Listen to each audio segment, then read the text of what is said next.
हाँ सचिन। सर आप रूटीन नाकाबंदी के दौरान जब गाड़ियां चेक कर रहे थे उसी समय मिली लाश। अच्छा, गाड़ी के साथ कोई आदमी था? हाँ सर, एक हरीश नाम का आदमी था। कहाँ है वो? उसे फॉरेंसिक भिजवा दिया ताकि सालों के साथ उसके फिंगरप्रिंट्स और ब्लड सैंपल ले सके। सर लगता है आजकल क्रिमिनल्स में डर ही नहीं बचा है। डिक्की में ऐसे लाश लेकर घूमते जैसे गार्डन में घूम रहे हैं। एक काम करते हैं, गाड़ी की पूरी डिटेल्स निकालो, साथ में मालिक की भी। सर ये है वो जिनकी गाड़ी से हमें लाश मिली थी। बताओ किसकी लाश है वो? कौन है वो? क्यों मारा उसे? सर मेरी बात पे यकीन कीजिए सर। सर मैं तो उस आदमी को जानता भी नहीं हूँ। चुप! जानते नहीं हो तो ऐसे ही मारा उसे? सर मुझे पता भी नहीं कि ये लाश मेरी गाड़ी में कैसे आई। सर लगता है ये ऐसे नहीं मानेगा, इसे खुराक देनी पड़ेगी।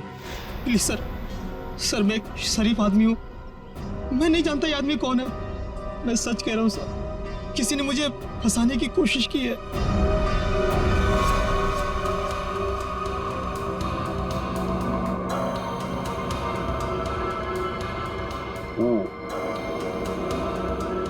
इसका बॉडी टेम्परेचर के हिसाब से तो तारिका इस आदमी की मौत 6 से 8 घंटे पहले हुई। 6 से? सर इसकी घड़ी भी लगभग, ये देखिए, लगभग 8 घंटे पहले ही बंद हुई है और टूट भी चुकी है। तो हाँ,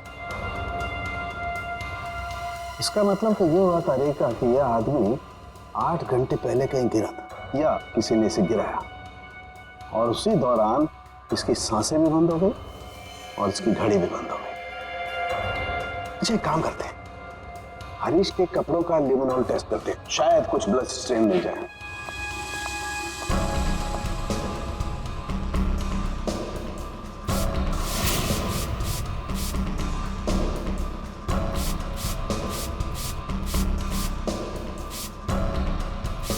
एक मिनट, ठीक है।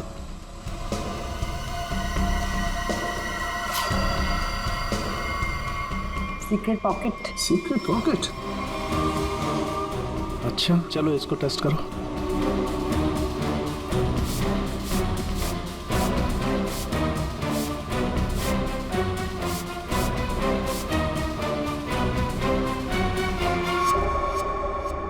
सर टेस्ट तो नेगेटिव है, कपड़ों में कोई खून के अंश नहीं दिख रहे। कमाल है, एक लाश को एक आदमी डिक्की में उठा करके रखता है और उसके कपड़ों पर कहीं भी कोई खून का धब्बा नहीं है। सर हो सकता है उसने बीच में शायद अपने कपड़े बदल लिए हो। अरे हाँ, कपड़े बदल लिए होंगे, लेकिन लाश को उठा करके रखा है, उस लाश को जिसके सर पर चोट लगी है, तो सर से खून बहा होगा, न सिर्फ कपड़ों पर, उसके शरीर पे भी कहीं तो खून लगा होगा ना। खून का कोई धब्बा ही नहीं। एक बार फिर से चेक करते हैं, चक्कर क्या है।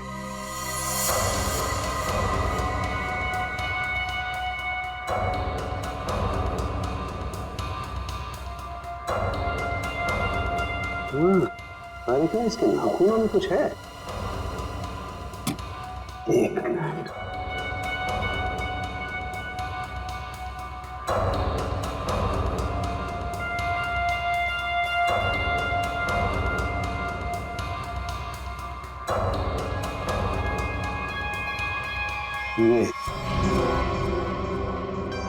यही हमारा सुराग है। हाँ। अच्छा, इसकी और बाकी की चीजें चेक की थी कपड़े के अलावा? हाँ सर, बस जूतों में से थोड़ी मिट्टी मिली है। मिट्टी मिली है? हाँ दिखाती हूँ।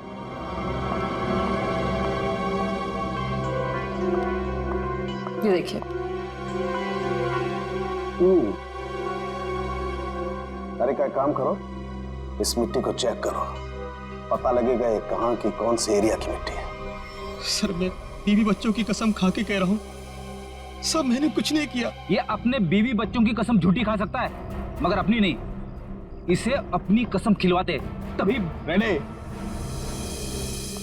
क्या कर रहे हो तुम? कसम कोई गोलगप्पे है जो बार बार खिलाओगे इसे? हाँ, वो से जो कुछ कह रहा है सही कह रहा है। तेरे कहने का मतलब है साळुंखे कि खून इसने नहीं किया है। बस फॉरेंसिक साइंस के हिसाब से हमें इसके कपड़ों पर और इसके शरीर पर खून के जरा भी ट्रेसेस नहीं मिले। मतलब साफ है ये लाश के पास गया ही नहीं। सर मैं कह रहा था ना कि आप लोगों को गलतफहमी हुई है। सब सच में मैंने कुछ भी नहीं किया है। एक मिनट, क्या हुआ साळुंखे?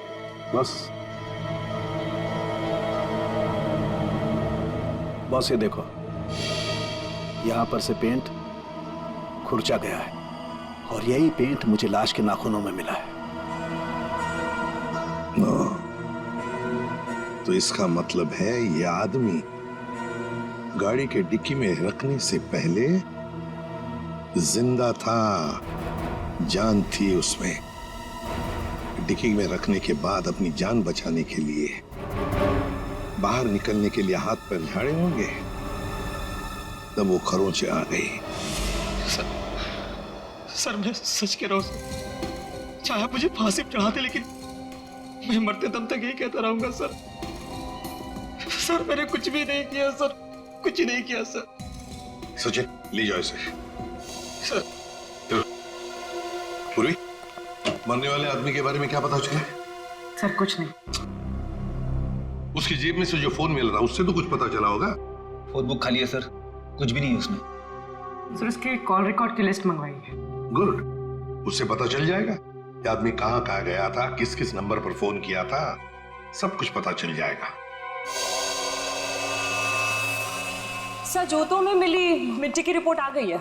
अच्छा, तो क्या कहती है रिपोर्ट? पायरंथ्रम के अंश मिले मिट्टी में से। What? मिट्टी में से पायरंथ्रम के अंश मिले हैं। पायरंथ्रम तो एक पेस्टिसाइड होता है जो अक्सर लोग गार्डन में पौधों को सड़ने से बचाने के लिए इस्तेमाल करते हैं या फिर छोटे मोटे कीड़े मकोड़ों को मारने के लिए इस्तेमाल करते हैं। तारिका, सर उस हरीश की रिपोर्ट भी आ गई है। अच्छा, गुड गुड। दिखाती हूँ। क्या बोलती है रिपोर्ट? विश्वास नहीं होगा आपको।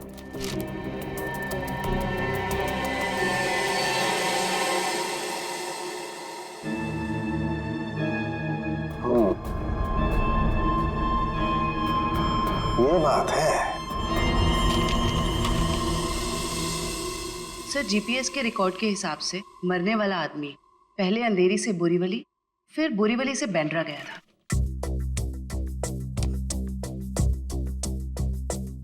अंधेरी से ये गया बोरीवली और फिर बोरीवली से आया बैंड्रा। इस आदमी की मौत 8 घंटे पहले हुई है।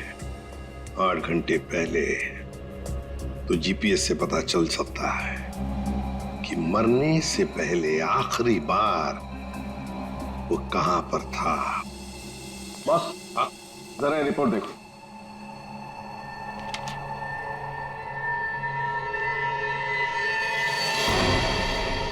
क्या ये बात है?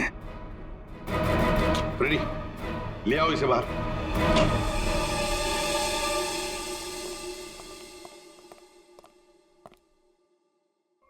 क्यों? खून के साथ साथ ड्रग्स का भी धंधा करते हो? ड्रग्स? हाँ, ड्रग्स। तुम्हारे कपड़ों में से अंश मिले हमें ड्रग्स के। सर मैं पैसों के लिए ड्रग्स सप्लाई करता हूँ लेकिन मैं कातिल नहीं हूँ सर। मैं सच कह रहा हूँ। आज 8 घंटे पहले कहां थे तुम? सर 8 घंटे पहले मैं सेंटा क्रूज में था सर। वहां से मुझे दादर माल सप्लाई करना था। बस सर मैं दादर आया और वहीं पे गाड़ी पार्क की। तुम किसके लिए काम करते हो? उसका नाम नहीं पता सर। सर एक आदमी मुझे पैसे और माल देता था, बस मैं उस माल को डिलीवर करता था सब। सचिन, नारकोटिक्स डिपार्टमेंट को सारी इंफॉर्मेशन दे दो। इसने जो भी कहा है वो। बस मरने वाले के बारे में एक और खास जानकारी मिली है। वो क्या? उसके जूतों में मुझे मिट्टी मिली है और उस मिट्टी से ये पता चलता है कि आखिरी बार वो किसी गार्डन में गया था। पूरी काम करो, जीपीएस से पता लगाओ आखिरी बार वो आदमी गया कहां था और क्या उस जगह के आसपास कोई गार्डन है क्या। अच्छा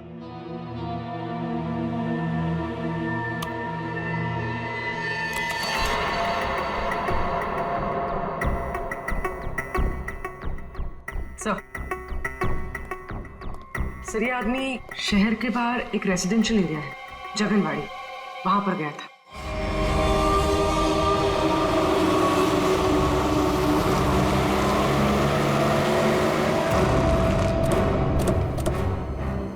सर जीपीएस के हिसाब से ये वही जगह है जिसे हम ढूंढ रहे हैं।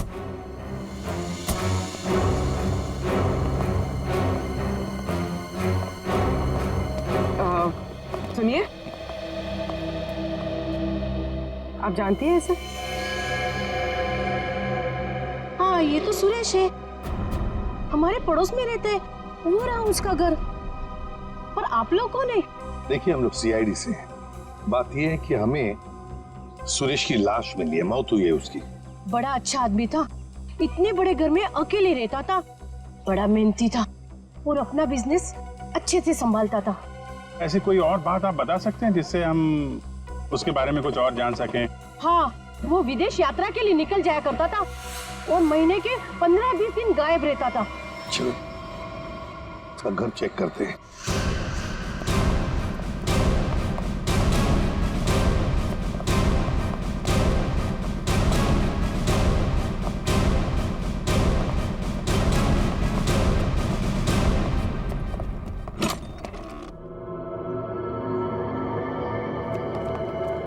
दरवाजा खोले?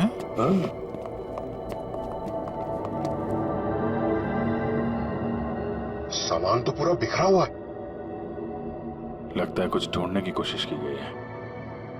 सर शायद खून ही होगा जिसे सुरेश से कुछ चाहिए होगा। और सुरेश ने देने से इनकार कर दिया, और नहीं मिला तो उसने शायद सुरेश को मार डाला। अच्छी तरह से घर की तलाशी लो, देखो कुछ मिलता है क्या।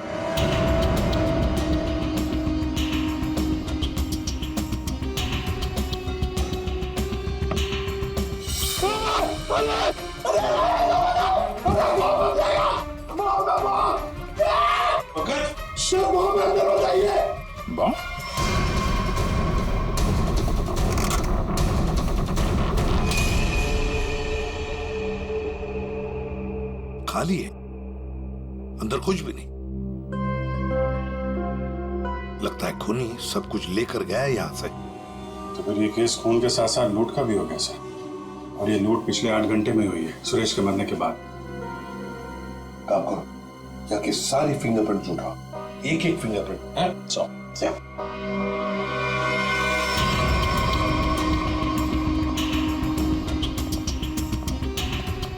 क्या आप बता सकती हैं पिछले 8 घंटों में घर में कोई आया था या घर से कोई बाहर गया था? मैंने किसी को आते जाते तो नहीं देखा। हाँ, एक लाल रंग की गाड़ी खड़ी देखी थी, वो पहले कभी नहीं दिखाई दी, पहली बार देखी थी। शायद उसी में खूनी आया होगा सर। उसका नंबर कुछ याद है आपको? कुछ देखा था? आगे के कुछ नंबर तो याद नहीं, हाँ पीछे के कुछ नंबर याद है, 2, 3, 3, 4 ऐसे कुछ था। 2, 3, 3, 4। Thank you very much. आपको पता नहीं आपने कितनी बड़ी मदद की है हमारी। अभिजीत, लाल रंग की वैन जिसका नंबर है 2334, पता लगाना पड़ेगा और सारे कंट्रोल रूम्स में इसकी इंफॉर्मेशन भेजनी पड़ेगी।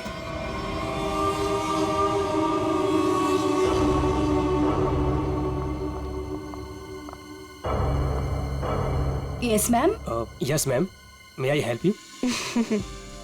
मैं आपकी क्या सेवा कर सकता हूँ? वैसे तो आप बहुत कुछ कर सकते हैं, लेकिन अभी फिलहाल सिर्फ पता बता दीजिए। या ये मेरा कार्ड है और you call me any time, इसमें मेरा एड्रेस भी है। Very funny. हमें आपका पता नहीं, हमें मिस्टर विनोद का पता चाहिए। किस रूम में है वो? एक्चुअली मिस्टर विनोद ना एक्सक्यूज मी, घबराइए मत। एक्चुअली मिस्टर विनोद ने ही हमें यहाँ बुलाया है। सॉरी, मुझे आपकी बात पर पूरा भरोसा है, लेकिन मुझे मिस्टर विनोद से एक बार पूछना पड़ेगा क्योंकि वो हमारे स्पेशल गेस्ट हैं। सरिता, मिस्टर विनोद से कहिए कि उनसे बहुत खूबसूरत लड़कियां मिलने आई हैं। Yes sir.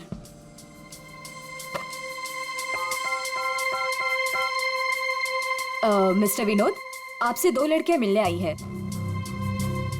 ओके, जाइए आप, आपको मिस्टर विनोद ने बुलाया है। Room number 305।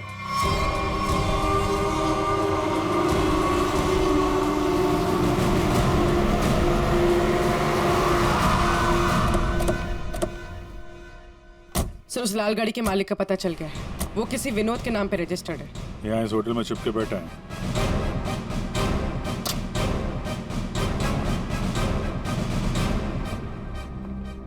Yes sir. भाई साहब, आपके यहाँ कोई विनोद नाम का आदमी ठहरा है क्या? सॉरी सर, हम अपने रिस्पेक्टेड गेस्ट के बारे में कुछ नहीं बता सकते। नहीं देते ये अच्छी बात है, लेकिन हम लोग सीआईडी से हैं। सीआईडी से? क्या क्या हुआ सर? हुआ नहीं है, होने वाला है। आप हमें जरा मिस्टर विनोद का कमरा बताइए। सर बात क्या है ये तो बताइए। विनोद ने खून किया है और खून करके यहाँ छुप के बैठा है। खून किया सर?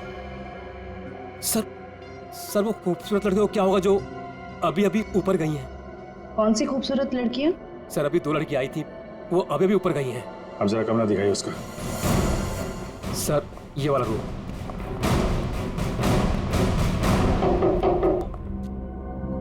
मिस्टर विनोद,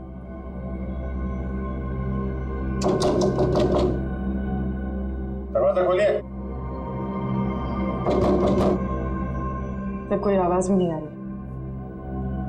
आपके पास मास्टर की है? Yes sir.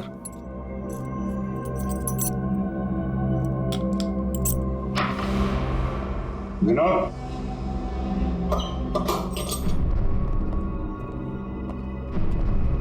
Vinod, Vinod, Vinod.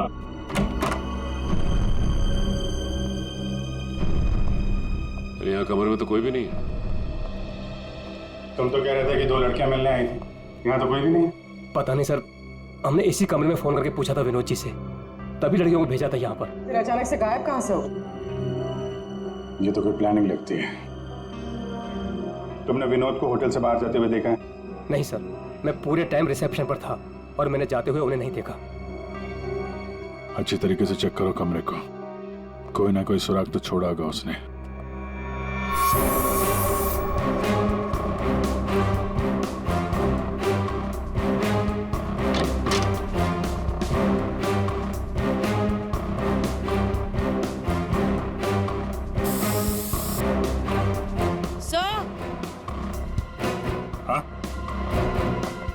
Sir ये खून के निशान।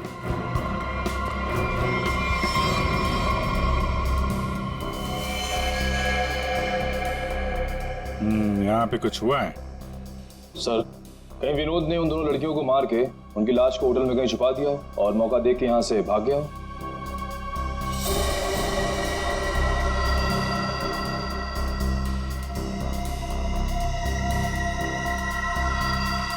लाल रंग का धागा, ये तो किसी कपड़े का रेशा लगता है। सर कहीं ये किसी शर्ट या जैकेट का धागा तो नहीं? हो सकता है। जरा मैग्नीफाइंग ग्लास देना। सर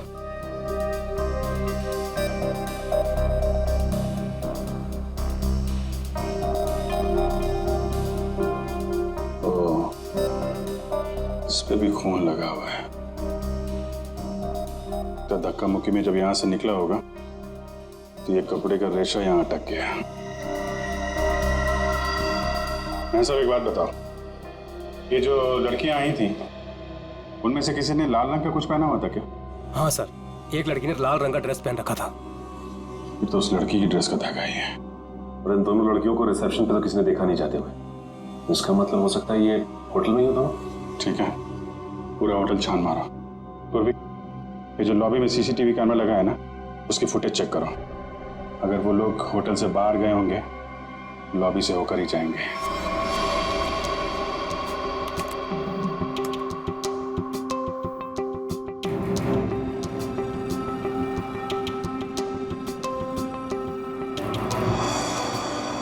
सर यही दोनों लड़कियां थी जो विनोद जी से मिलने आई थी। अब जरा आप कॉरिडोर की फुटेज दिखाइए। ये विनोद के कमरे में कब गई?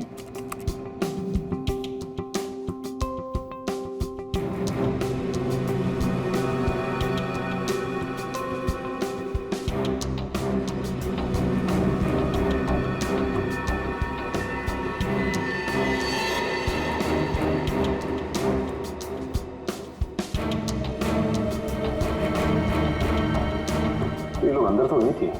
सर फॉरवर्ड करो, बाहर कब आई?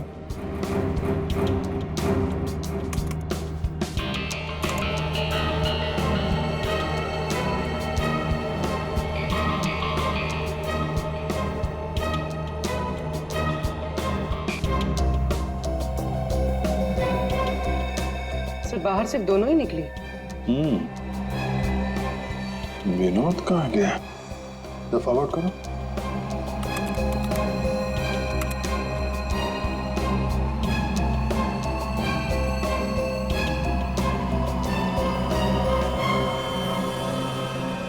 तो विनोद कहाँ गया? सर रूम में भी नहीं था और बाहर भी नहीं निकला। फिर ये विनोद गया कहाँ? एक मिनट, जब वो फुटेज दिखाना जब लड़कियां कमरे से बाहर निकली थी।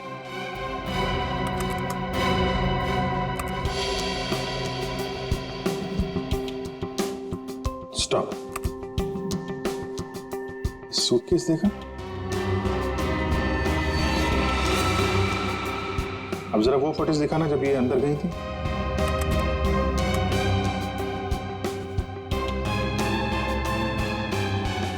या स्टॉप स्टॉप, देखो जब कमरे के अंदर जा रही थी तब सूटकेस नहीं है, और जब बाहर निकली तो इतना बड़ा सूटकेस। कहीं है विनोद सूटकेस के अंदर तो नहीं? सूटकेस में विनोद? हाँ, मार के अंदर डाल दिया हो। अब जरा एग्जिट की फुटेज दिखाइए। इन दोनों लड़कियों ने होटल कब छोड़ा? सर ये तो एक ही औरत बाहर जाते हुए दिख रही है, दूसरी औरत कहाँ गई? दूसरी कहाँ है? फॉरवर्ड करो।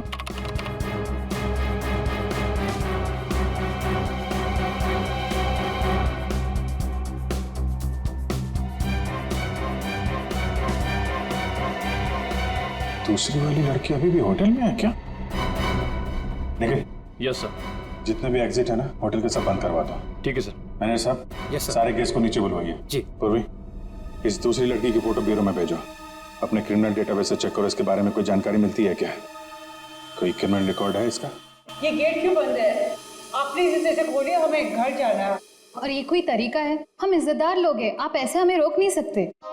आप लोगों को जो परेशानी हो रही है उसके लिए माफ कीजिए, लेकिन एक केस की जांच चल रही है, उसके लिए हम आशा करते हैं कि आप लोग कानून की मदद करेंगे। ये फोटो देखिए, इस औरत को पहचानती है? कहीं देखा है आप लोगों ने इस औरत को? कौन है ये औरत सर?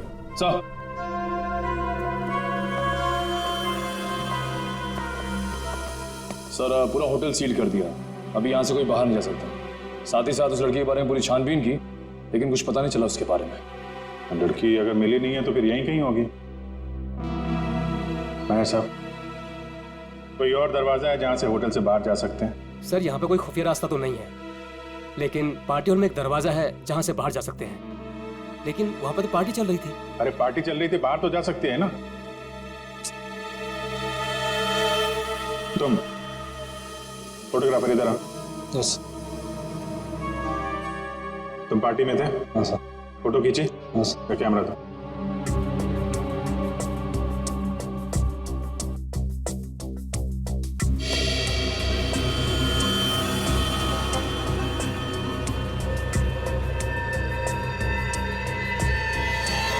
सर ये वैसे ही रेड ड्रेस है जैसे उन दो औरतों में से एक ने पहना था। ये वो औरत ये किसी आदमी से बात कर रही है।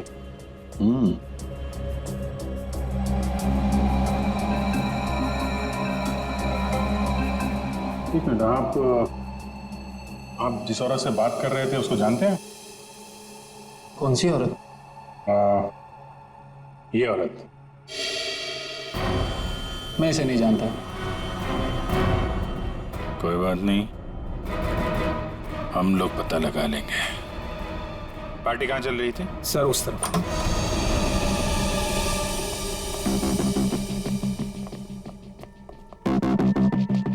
सर फोटो के हिसाब से उस औरत ने वहां कहीं हाथ रखा है।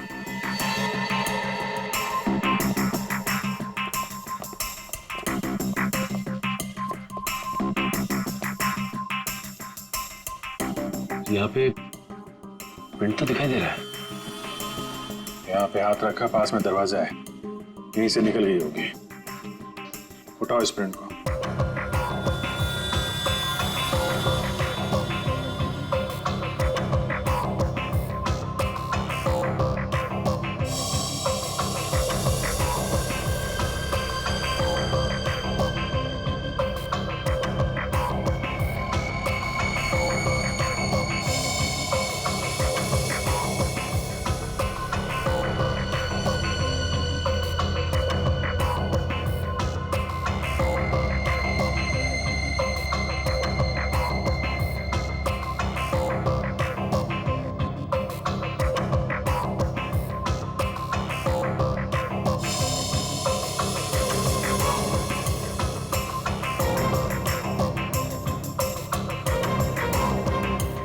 सर एक बात गौर किया आपने, ये जो उंगलियों का ये ऊपर का हिस्सा है उसकी रेखाएं काफी मोटी है, जबकि औरतों के उंगली के इस हिस्से की रेखाएं बड़ी बारीक होती।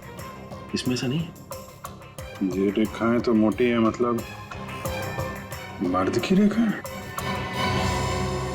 लेकिन ये जो रेखाओं के हिसाब से जिसे हम ढूंढ रहे हैं, फिर तो वो कोई औरत नहीं है, कोई मर्द है। सर कैसी बात कर रहे हैं सर? मैंने उन दोनों को नजदीक से देखा था और बड़े गौर से देखा था। वो दोनों लड़कियां थी। मेरे साहब, साइंस और टेक्नोलॉजी झूठ नहीं हो सकती है। वो जो दूसरी औरत आपके होटल में आई थी वो एक मर्द है। सर शायद इसलिए हमारे डेटाबेस में उस लड़की की कोई पहचान नहीं मिली। लेकिन इस फिंगरप्रिंट से उस मर्द की पहचान हो सकती है। जयवंती, ये फिंगरप्रिंट्स डॉक्टर सालुंके की लैब में भेजो। Yes sir. इसमें पसीने के डीएनए भी होंगे, इससे उस आदमी के बारे में सारी जानकारी मिल सकती है।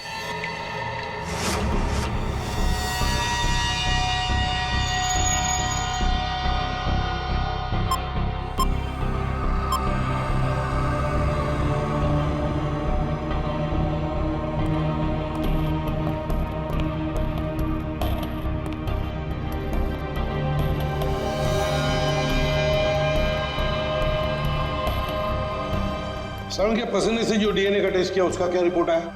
बस पसीने से डीएनए तलाश कर रहे हैं, जूता चप्पल तलाश नहीं कर रहे। टाइम लगता है यार, लंबा प्रोसेस है। अच्छा अच्छा, मतलब मुजरिम हमारे हाथ से निकल जाएगा, उसके बाद में तू रिपोर्ट देगा। अच्छा सर इसका मतलब हमें कुछ और एविडेंस की तलाश करनी होगी उस कातिल की पहचान के लिए।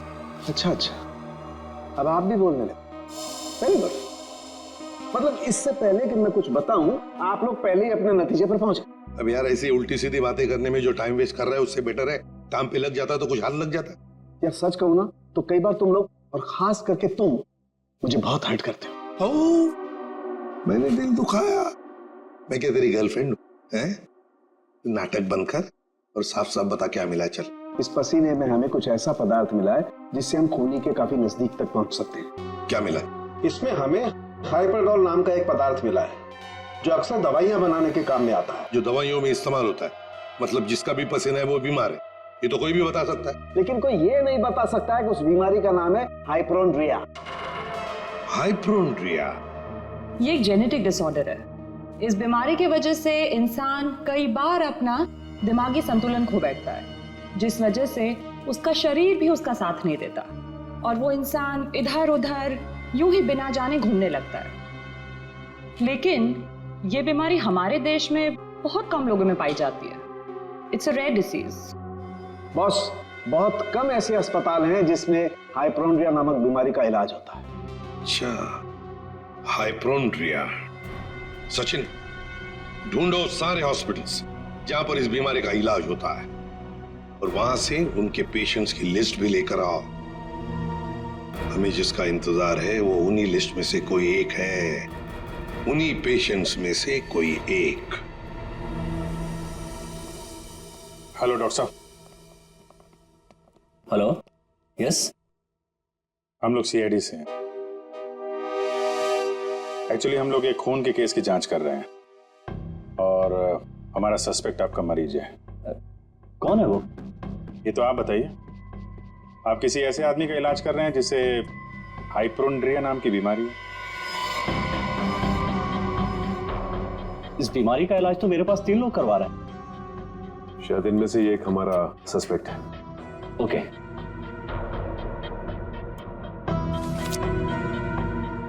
ये रही वो फाइल।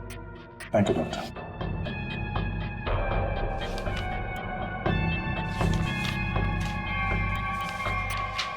हाँ? ये तो वही आदमी है जो होटल में था, तो निखिल के साथ दरवाजे बंद करवा रहा था। तो ये है वो दूसरी औरत।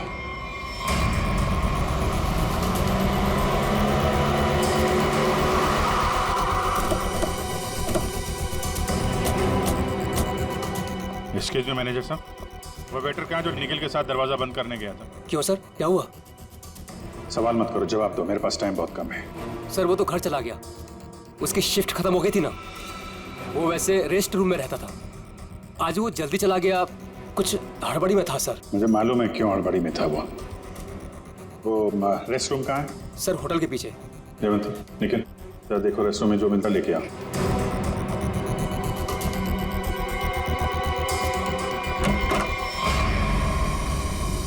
ये लॉकर है।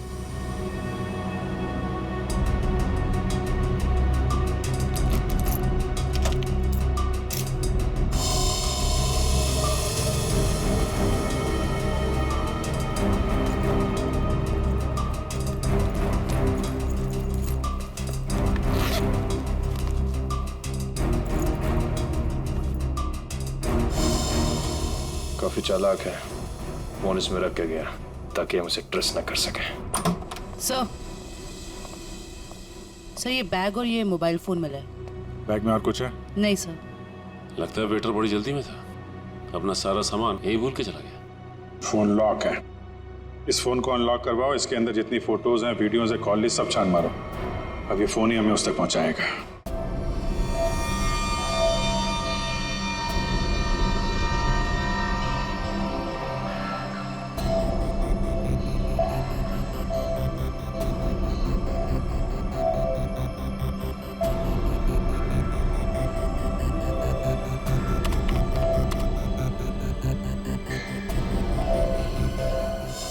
क्या बात है सारंगे, बड़ा खुश नजर आ रहा है तू। बस इंसान को हमेशा खुश रहना चाहिए, मुस्कुराते हुए रहना चाहिए। इससे क्या बीपी कंट्रोल में रहता है, चेहरे पर झुर्रियां जरा कम आती है। अच्छा हैंडसम, फोन से क्या पता चला, बता जल्दी। कोई फोटोज नहीं, कोई मैसेजेस नहीं, सिर्फ एक कॉल रिकॉर्डिंग मिली है इस फोन में से। Recorded call? तो फिर सुनते ना। हाँ सर, सुनाते। हाँ। अच्छा बस, ये हमें होटल में से जो वेटर का बैग मिला था, इस पे मुझे ये काई मिली, एल्गी, जिसे सीवीड कहते हैं, वो। सीवीड, समुद्री खाई? सर। हाँ।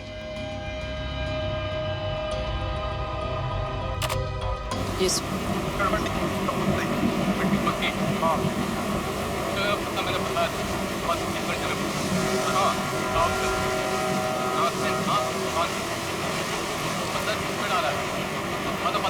ये क्या हिब्रू भाषा में बात कर रही है? अरे नहीं फ्रेडी, बैकग्राउंड में साउंड बहुत है, इसलिए ऐसी आवाज आ रही है।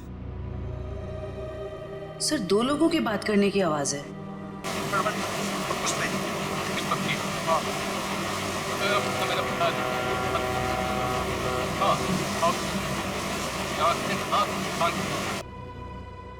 तारिका, जरा और क्लियर कर सकती हो क्या आवाज? हाँ सर।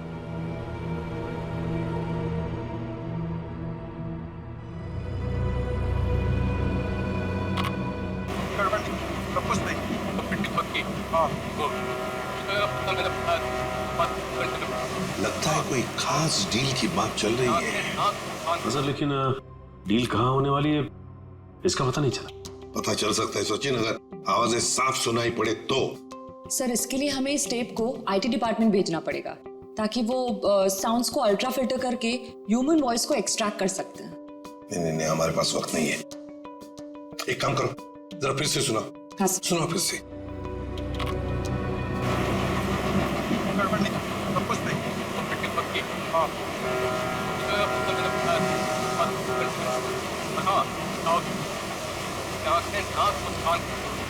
सर ये तो किसी पानी के जहाज के सायरन की आवाज है। जयवंती, फॉग हॉर्न का आवाज है ये, फॉग हॉर्न। अक्सर जब फॉग होता है ना, कोहरा होता है, तब ये सायरन बजाया जाता है बाकी जहाजों को सतर्क करने के लिए। सर मतलब जहाँ ये कॉल रिकॉर्ड हुआ है वो जगह बंदरगाह के पास है? बिल्कुल, जल्दी से जल्दी ये जगह ढूंढनी चाहिए, पहुंचना चाहिए हमें, इससे पहले कि ये डील हो जाए। Let's go.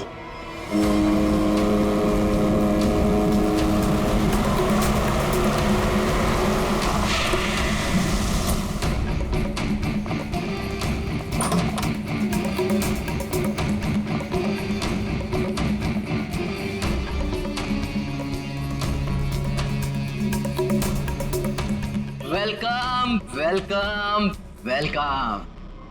कहाँ है तुम्हारा बॉस? बॉस यहाँ है। मिस्टर विनोद से कहिए कि उनसे बहुत खूबसूरत लड़कियां मिलने आई हैं। हाँ ठीक है, उन्हें मेरे रूम में भेज दो। खुशामदीद, आइए। वादे के अनुसार मैंने आप लोगों को हीरो के सैंपल्स तो भेज ही दिया था, आप लोगों ने देख भी लिया होगा। हाँ, पर हमें डीलिंग के लिए पार्टी में मिलना था। वो वादा तो आपने पूरा नहीं किया। क्या होता है ना, कभी कभी एक वादा पूरा करने के लिए बाकी कई वादे तोड़ने पड़ते हैं, और मैंने भी वही किया। खैर, हमें तो अपने हीरो से मतलब है, और वो हमें आपसे मिले तो हमें कोई परेशानी नहीं। अब जरा उन कीमती हीरो के कीमत के दर्शन हो जाता तो बहुत अच्छा होता। पूरे 5 करोड़ हैं। अब आप भी हीरो के दर्शन दिखा दीजिए। फैंटास्टिक।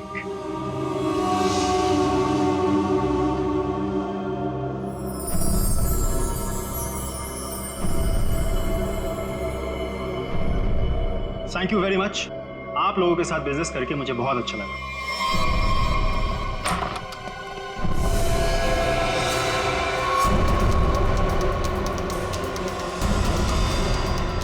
चलो फटाफट, जल्दी जल्दी चल ना, जल्दी चल। तुम लोग?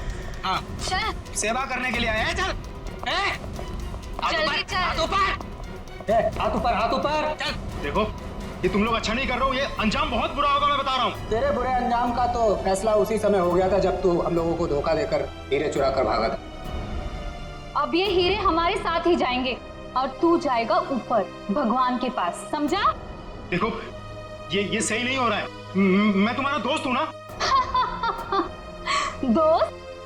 डंक मारने वाला दोस्त? तूने क्या सोचा हमें भी सीआईडी की तरह धोखा देगा? नहीं, कभी नहीं होगा ऐसा।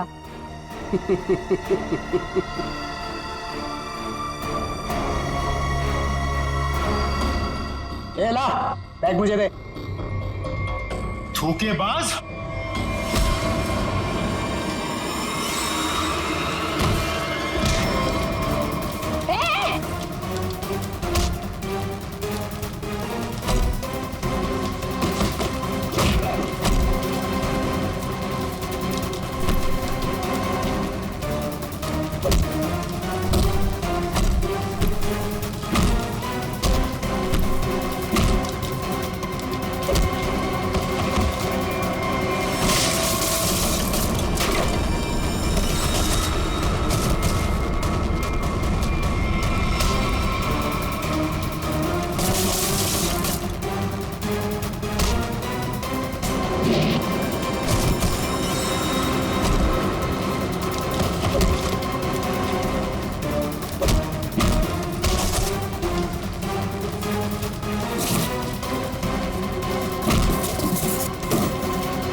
बस कहाँ जा रहा है?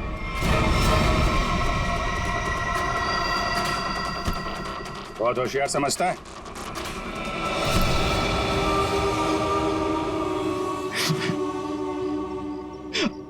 हाँ, मैंने मारा सुरेश को।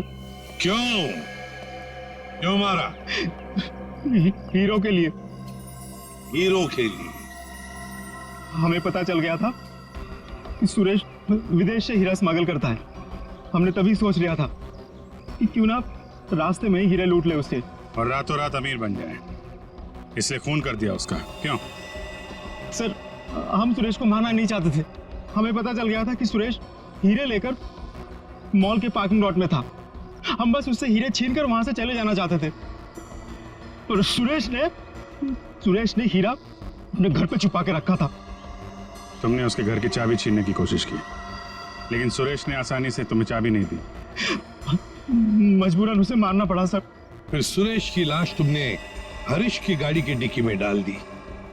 उस वक्त हरीश मॉल में गया था ड्रग्स का डील करने के लिए, है ना?